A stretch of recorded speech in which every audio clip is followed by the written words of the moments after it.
il y avait un appel sur lui, mais il n'attendait pas à la maison jusqu'à ce que Dieu lui dise « Ok, maintenant c'est le temps d'aller travailler pour moi. » Non. Il faisait un travail séculier. Il paissait le troupeau de son beau-père pour pouvoir vivre et manger. Ce n'est pas parce que Dieu a placé un appel sur toi que tu vas maintenant arrêter de travailler et attendre que Dieu te nourrisse et fasse ton appel. Non, ça ne marche pas comme ça. La plupart des gens que Dieu a appelés, ils ont été pris dans leur moment de travail. Amen. Dieu ne prend pas les paresseux. Amen. Il n'engage pas les paresseux. Amen. Ils vont faire la paresse dans son boulot. C'est ça. Mais non. Regardez, la Bible nous dit au verset 2 qu'il était au mont Horeb lorsque l'ange de l'Éternel lui apparut. Ça nous dit l'ange de l'Éternel. Que tout le monde dise l'ange de l'Éternel. L'ange de l'Éternel. On va garder cela dans notre petit coin arrière du cerveau. Et il voit un buisson en feu. Et il y a des gens qui essayent d'expliquer le buisson en feu. Et qu'il y a un certain arbre qui dégage un certain produit flammable et tout cela. Et puis bon, c'est probablement ça que Moïse avait vu. J'ai même rencontré quelqu'un. Il disait qu'il était Jésus. Et il m'a dit que quand Moïse était là, sur le mont Horeb, au fait, il avait fumé. Quoi? Il était sous influence pour rester un peu là.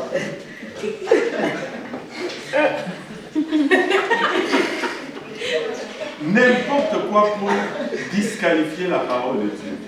N'importe quoi. Maintenant, regardez ceci.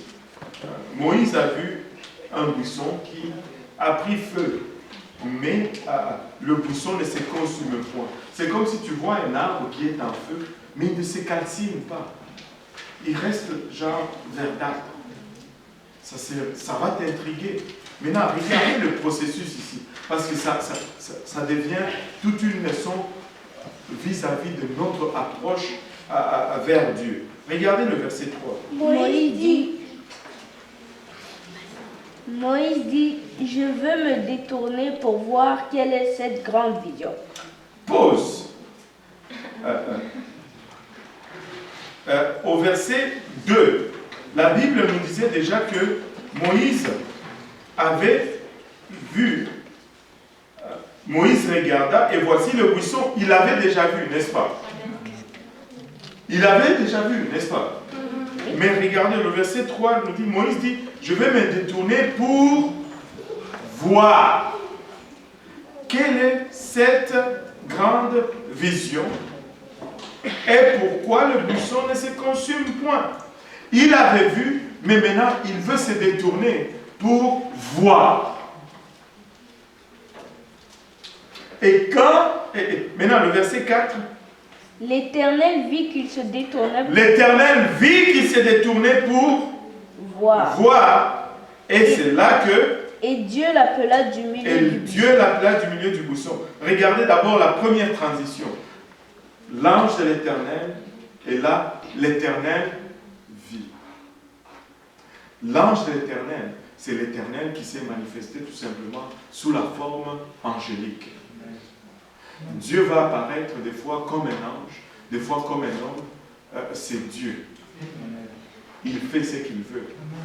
Amen. Alléluia. Maintenant, le processus est toujours ceci.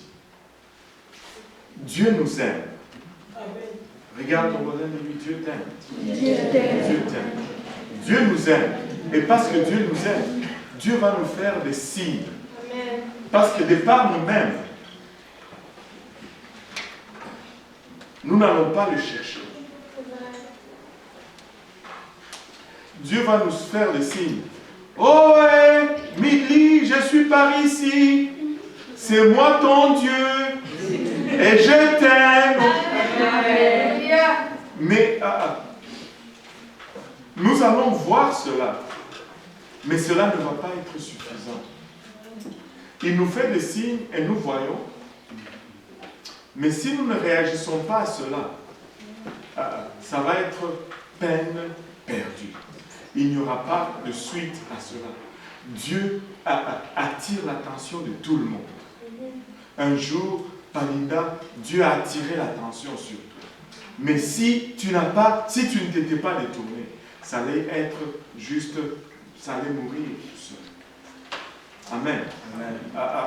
Mais quand Dieu fait signe à Moïse, jusqu'à temps que Moïse ne se détourne, c'est-à-dire il fait maintenant un effort de sa part pour connaître non seulement la connaissance que Dieu lui a donnée, maintenant la connaissance suite à son effort, Dieu commence à révéler.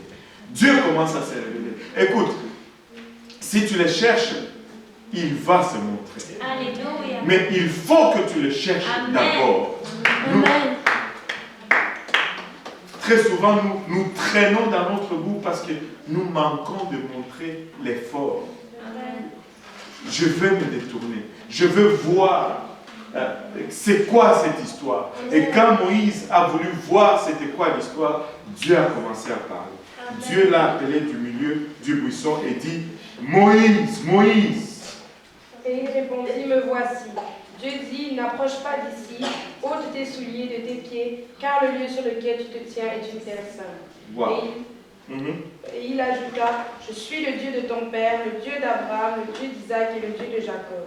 Moïse se cacha le visage car il craignait de regarder Dieu. Waouh!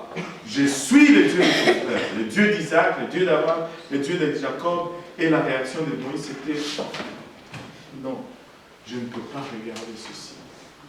Je ne peux pas regarder ceci. Parce que Dieu est saint. L'Éternel dit, j'ai vu la souffrance de mon peuple qui est en Égypte.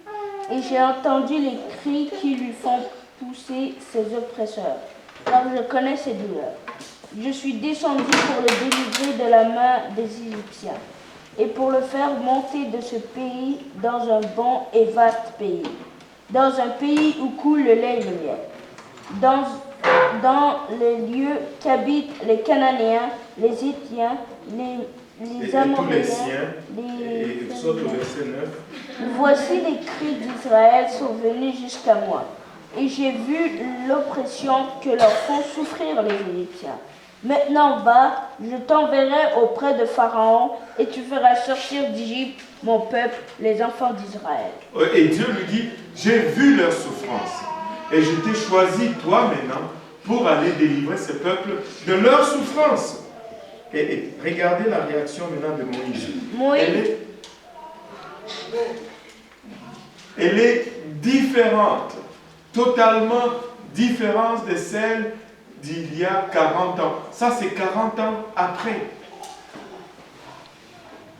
Quand il a tué l'Égyptien, il avait 40 ans. Encore jeune, comme moi, fort, dans le fleur de l'âge.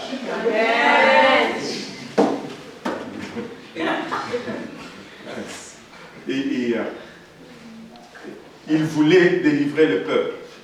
Il dit, on va y aller. Il a frappé. Il est mort, mais ça n'a rien produit. Il a pris fuite. Mais 40 ans plus tard, maintenant il a 80 ans. Fatigué.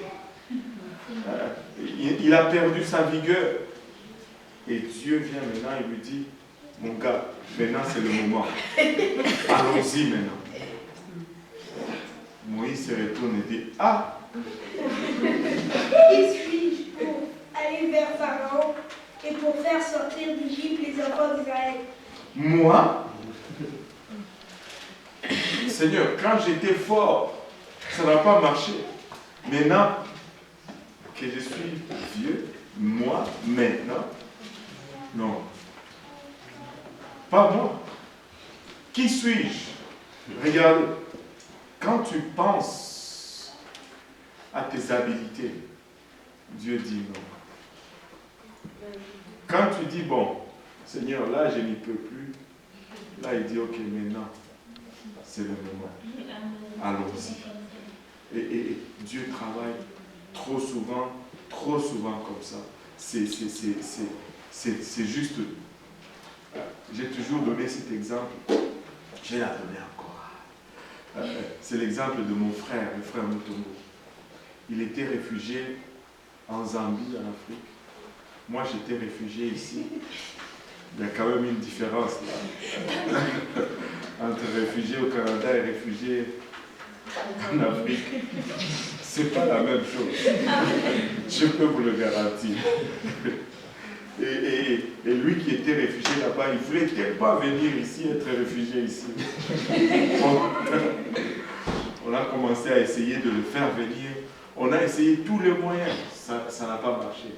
Je me suis fait escroquer 2 fois. J'ai travaillé à la manufacture pendant 2 ans, mes économies de 2 ans.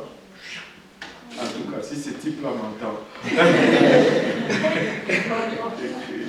que Dieu mette la conviction sur lui ou quelque chose. Et à 2 reprises, je me suis fait escroquer par 2 personnes différentes. Nous, on va faire venir ton frère. J'ai dit, ah, ok, voici l'argent. Ils sont partis, mon frère n'est jamais venu. L'autre vient, oh, moi j'ai une organisation, bla bla bla bla. Voici l'argent. Ils sont partis, mon frère n'est jamais venu. Écoutez, j'ai appris ma leçon, je me suis dit, on laisse faire cette affaire. Un jour, le frère Mutombo m'appelle. Oh, on est en train de donner des visas à l'ambassade américaine. J'ai dit, bon, mon gars, vas-y, hein. Si le visa sort, on va s'embêter pour le billet, mais sinon, bon. Il dit, ok. Il est allé à l'ambassade américaine. Il n'avait rien. Il arrive à l'ambassade américaine avec son passeport. Il dit, je viens demander le visa pour aller aux États-Unis. Tu veux aller où aux États-Unis? Oh, je vais aller à New York. Pourquoi à New York? Oh, ben, j'ai un frère là-bas. Ok, comment tu vas faire pour arriver à New York? Ben, mon frère va m'envoyer le billet. Ok. Bon. Comment tu vas faire pour vivre là-bas? Ben, je vais être avec mon frère. Et, ok.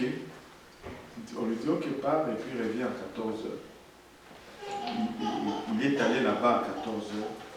On lui a donné le visa. Un visa de 4 ans, entrée multiple, alors qu'il n'avait rien. Et moi, je sais que Dieu voulait fermer la bouche à tout le monde. Surtout à moi. Je ne pouvais pas dire que j'ai fait quelque chose. Amen. Et c'est mieux comme ça. Et c'est toujours mieux comme ça.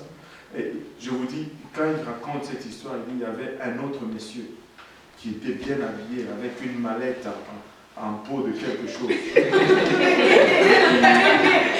Avec des dossiers, des lettres bancaires et tout ceci. On lui a refusé le visa au monsieur. On a donné à ce type le visa. Et au point où le monsieur lui demande, mais qu'est-ce que tu leur as dit? Il lui dit, ben, j'ai dit que mon frère allait m'envoyer le billet. Littéralement, il est sorti de l'ambassade. Il s'est mis à courir. Demandez-lui, il est encore ici, je ne mens pas. Il s'est mis à courir parce qu'il se disait, peut-être qu'ils se sont trompés. Il risque de me rappeler. C'est-à-dire, on s'est trompé, le visa devait aller dans le passeport de l'autre monsieur.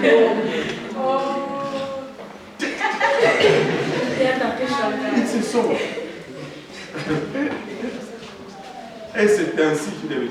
Écoutez, lorsque on disait, nous on va le faire venir, rien à ça. Dieu va des fois attendre.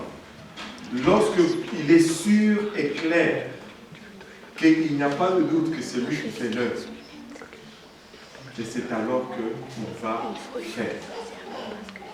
Il n'y a pas de doute.